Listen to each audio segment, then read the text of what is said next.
नमस्कार साथियों, मैं पवन कुमार अपना हरियाणा धमाल यूट्यूब चैनल से। दर्शक साथियों, आज मैं आप सभी को बताना चाहूँगा कि आज मैं जिस जगह पर खड़ा हूँ वो एक शहीद स्थल है, जहाँ पर शहीद की जो प्रतिमा है उसका अनावरण आज किया जाएगा। दर्शक साथियों, आप सभी को बताना चाहूँगा कि आज जो शहीद संदीप मलिक है उनकी शहादत को पूरे 3 साल हो चुके हैं। शहीद संदीप मलिक 16 मई जिन्होंने श्रीनगर के आसपास के इलाके में दुश्मन आतंकवादियों से लड़ते हुए अपनी शहादत दी और वीरता का परिचय दिया, 2 के लगभग आतंकवादियों को भी मौत के घाट उतारा। देशभक्ति का जज्बा संदीप मलिक के अंदर कूट कूट कर भरा हुआ था। आज उसी स्थान पर हम मौजूद हैं। आज उनकी पुण्यतिथि है। हम अपनी तरफ से, अपने चैनल की तरफ से, दर्शक साथियों की तरफ से शहीद संदीप मलिक को बार बार नमन करते हैं और उम्मीद करते हैं कि जब भी देश के ऊपर कोई आपत्ति आती है तो हिंदुस्तान के जो नौजवान हैं, भारतीय सेना के जो जवान हैं, वो अपना पराक्रम दिखाते हैं और दुश्मन को मुंह तोड़ जवाब देते हैं। आज उसी कड़ी के दौरान हम यहाँ पर मौजूद हैं। देख सकते हैं आप, काफ़ी संख्या में यहाँ पर ग्रामीण बैठे हुए हैं। आगे आप मेरे साथ आइए, पीछे पीछे मैं आपको दिखाना चाहूँगा। मेरी तरफ घूम बेसम भाई, ये इधर जो रिटायर्ड एसोसिएशन, जो भारतीय सेना की जो अधिकारी जवान जो रिटायरमेंट आए हुए हैं, उनकी पूरी की पूरी जो एक लॉबी आप देख रहे होंगे यहाँ पर बैठे हैं, जो शहीद संदीप मलिक को नमन करने के लिए इस गांव की और इस शहीद स्थल की जो पवित्र धरती है उसके ऊपर पहुँचे हैं। आपको दिखाऊंगा पीछे उसी की यूनिट के जो जवान हैं, जो संदीप जिस यूनिट में 24 ग्रेनेडियर में काम करते थे और शहादत के बाद में उनको मरणोपरांत सेना मेडल से भी सम्मानित किया गया है, उसी यूनिट के जवान यहाँ पर भी पहुँचे हैं। आइए दर्शक साथियों, उनसे भी आपकी बातचीत करवाऊँगा कि किस प्रकार का पराक्रम संदीप मलिक ने दिखाया था और किस प्रकार अपनी शहादत उन्होंने दी थी।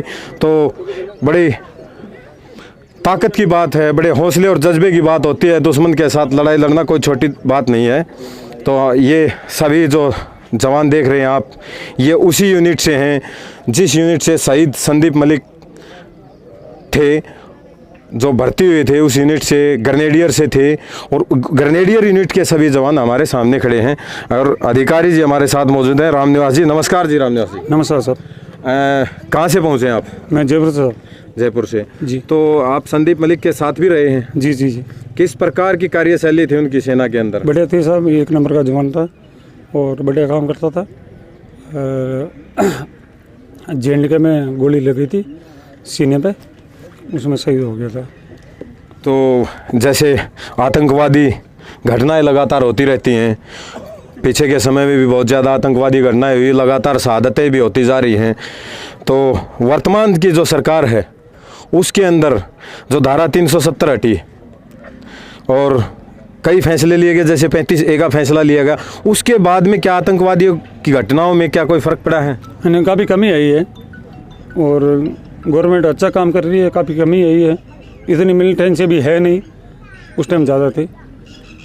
तो सर रामनिवास जी, देखिए जैसे 3 साल से लगातार युवा भटकते जा रहे हैं।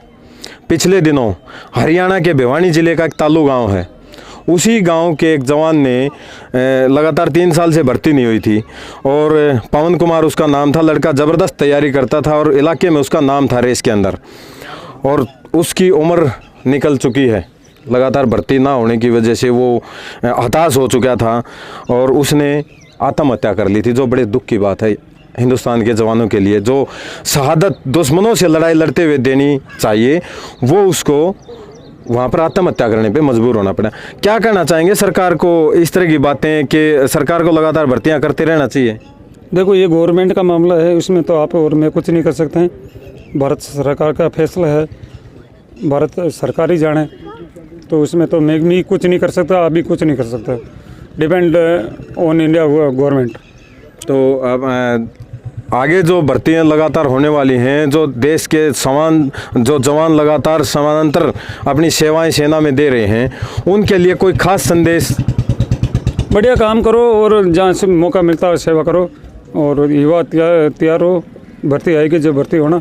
ऐसा नहीं है कि मतलब आज मेरे को नौकरी नहीं मिले तो मैं आत्महत्या करूँ। बिल्कुल बिल्कुल, कुछ और भी काम कर सकते हैं। बिल्कुल, ज़िंदगी सबसे बड़ी चीज़ है।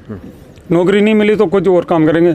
माँ बाप के लिए जिंदा रहना ज़रूरी है। बिल्कुल, बहुत बड़ी सीख की बात है ये। मैं दर्शक साथियों आपको बताना चाहूँगा, जो रामनिवास जी बता रहे हैं कि आपने ट्राई तो किया, कोशिश होती है कि सेना के अंदर जाने की। हो सकता है कोई समय की पाबंदियां रही हो या किसी तरह का कोई मौका रहा हो, तो अपने माँ बाप की जो सेवा को ध्यान में रखते हुए, कि जिस प्रकार अपने बच्चे को पालते हैं उनको ध्यान में रखते हुए आप अन्य काम करके भी देश सेवा में अपना सहयोग दे सकते हैं। जी। आपका बहुत बहुत धन्यवाद रामनिवास जी। नमस्कार साहब। ठीक है दर्शक साथियों, अभी मैं आपको वो जगह दिखाऊंगा जहाँ पर शहीद संदीप मलिक की जो प्रतिमा है उसका आज अनावरण किया जाएगा।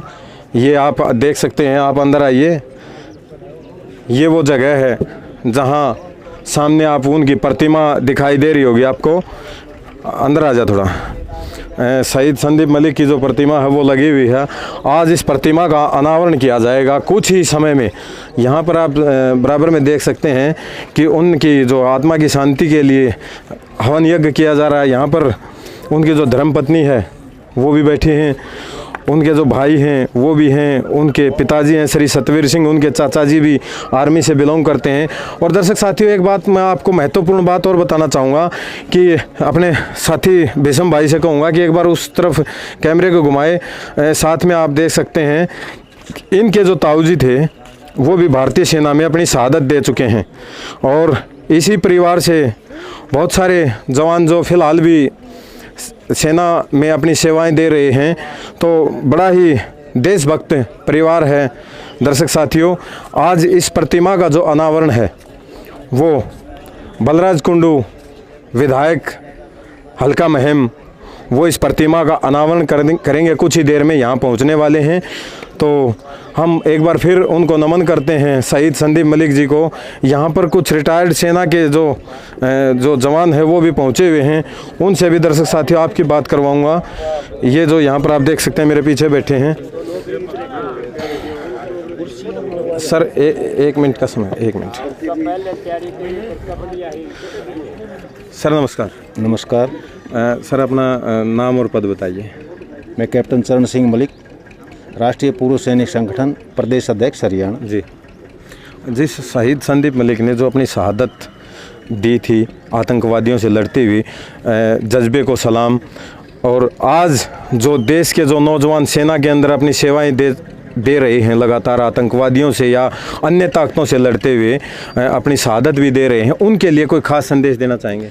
खास संदेश यही है कि जो भी सेना में जवान भर्ती होता है अपने राष्ट्र के लिए, मातृभूमि के लिए और तिरंगे के लिए, उसकी रक्षा के लिए भर्ती होता है जी। और एक सैनिक की शहादत मैं बता देना चाहता हूँ, कोई छोटी चीज़ नहीं है जी। उस परिवार से पूछिए, उस माँ से पूछिए, उस पिता से पूछिए, उस बहन से पूछिए, उस पत्नी से पूछिए, उन बच्चों से पूछिए कि उन्होंने क्या खोया है।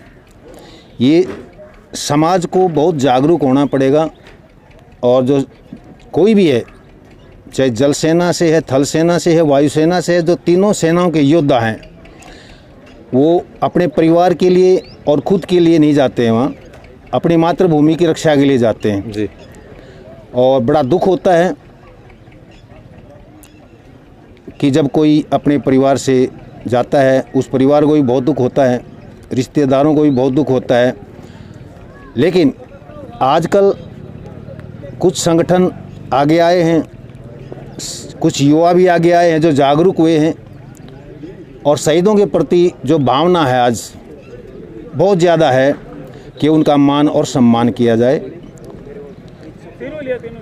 और संदीप मलिक मात्र 28 साल से कम उम्र में, इनका जन्म 1991 में है, भर्ती 2012 में हुए जी। और 16 जून आज के ही दिन 2019, 3 साल पहले पुलवामा में, वैसे वो 24 ग्रेनेडियर से संबंध रखते थे, जी। लेकिन यूनिट से कुछ बंदे जाते हैं आरआर के अंदर। वो 55 आरआर में पोस्टेड थे। पुलवामा में एक आतंकी हमले में उग्रवादियों के साथ मुठभेड़ में घायल हुए, लेकिन उससे पहले 2 उग्रवादियों को 55 आरआर के द्वारा उस ऑपरेशन में मार गिराया था, जिसमें संदीप मलिक शामिल थे जी। घायल अवस्था में उन्होंने अपने प्राणों की परवाह ना करते हुए अपने राष्ट्र के प्रति, अपने मातृभूमि के प्रति, अपने तिरंगे के प्रति, अपने देश के प्रति अपना सर्वोच्च बलिदान दिया। इसके लिए मैं और मेरा पूरा संगठन अमर शहीद संदीप मलिक को नमन करते हैं और आज उनकी मूर्ति अनावरण के मौके पर हम पहुंचे हैं उनको मान और सम्मान देने के लिए। कैप्टन साहब, मैं एक बात और करना चाहूँगा। पिछले दिनों में तालू गांव में एक लड़के ने ओवर एज होने के कारण आत्महत्या कर ली। लगातार 3 साल से भर्तियाँ नहीं निकल रही, उसको लेकर आप क्या कहना चाहेंगे? जवानों को खास संदेश की हताश ना हो शायद। देखिए, ये मुद्दा बहुत लंबा है। पिछले 1 साल से सरकार के सामने, रक्षा मंत्री के सामने मैं एक प्रदेश अध्यक्ष होने के नाते ये 2-3 बार लिखित में दे चुका हूँ और जो भी युवा हैं वो पेपरों में भी पढ़ते होंगे। 4 दिसंबर को एक बहुत ही बड़ा हमने महासम्मेलन युवाओं का किया था, क्योंकि पिछले 2 साल से ज़्यादा हो गए हैं जो युवा 2020 या 19 के लास्ट में फिजिकल मेडिकल सब कुछ क्लियर है जी। उनकी लिखित परीक्षा भी नहीं हुई है जी। हम चाहते हैं, सरकार से मेरी मांग भी है, अभी जो पूरा भारत बंद था 9 तारीख का जी, हमने मैयट रोल के ऊपर पहुंचे थे, हमने वहाँ भी यही संदेश दिया था युवाओं को अपने आप को संभालें। हमारी सरकार के साथ बात चल रही है। हम चाह रहे हैं कि ये जो 3 साल गए हैं ये 3 साल आगे बढ़ाए जाएं। अगर एक युवा 17 से 21 साल उम्र की उसकी भर्ती सेना में जाने की उम्र है तो उसको 17 से 24 साल किया जाए, जो पीछे वाले हैं 3 साल की छूट दी 3 साल की छूट दी जाए। ये हमारी सरकार से मांग है। चलो, धन्यवाद रिटायर्ड कैप्टन चरण सिंह जी, जो आप यहाँ पहुँचे और शहीद संदीप मलिक की जो प्रतिमा का अनावरण है। दर्शक साथियों, अभी कुछ ही देर में यहाँ से जो विधायक बलराज कुंडू विधायक हैं वो यहाँ पहुँचने वाले हैं और कुछ ही देर में प्रतिमा का अनावरण करेंगे। आप सबका धन्यवाद। जय हिंद, जय भारत।